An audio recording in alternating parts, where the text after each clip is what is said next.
Hey, this is Peter McBride with my Week 2 mini lecture on stream damage. Streams are tributaries that carry water onto larger bodies of water, like rivers, lakes, oceans, or more, like reservoirs. Streams collect water from groundwater and overland flow. Groundwater is, obviously by its name, water that gets soaked up by the ground and soil, and overland flow is water that will fall from the sky directly into the stream or onto stone or rocks that'll carry directly into the stream. In Figure 3-21b, there's a drainage basin, which is the area from which a stream will get its water.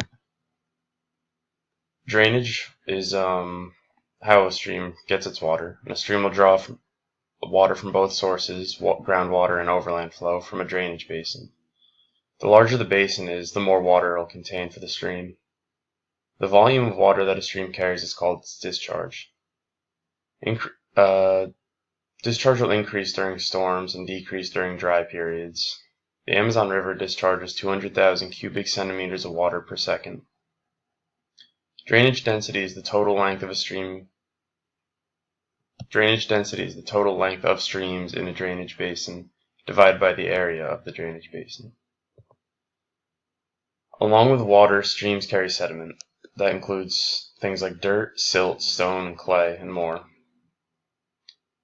With an increase in rain, there will be more sediment because it'll kick up loose things that'll run directly into the stream, or it'll just carry other things like aerosols into the water.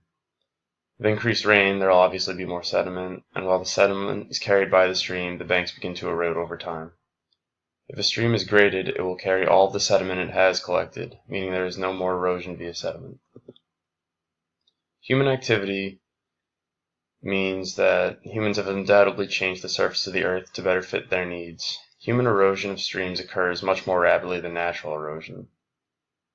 Examples of human erosion are agriculture, deforestation, and urbanization.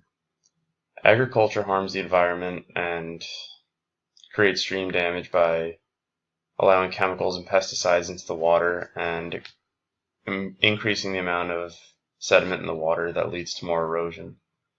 Deforestation, if there's less forest, there's less plants. If there's less plants, there's less root. Roots depend on water, so they're a source of groundwater. And urbanization will take away from water in a drainage basin because if there's less natural land and more human building on it, then there's less water available. Ice can harm streams because when water expands and freezes, it causes the shape of the stream to change. So in Figure 3-33, there's a V-shaped valley with a stream running through the middle. And then as the glacier forms, it increases the size of the stream a lot. And then when the glacier melts, you have the little trickling stream in there now instead of the natural running stream before. So the questions I pose are, what is the discharge of the Amazon River? In what ways does human activity damage streams? And where do streams collect their water from? Also, what does it mean for a stream to be graded?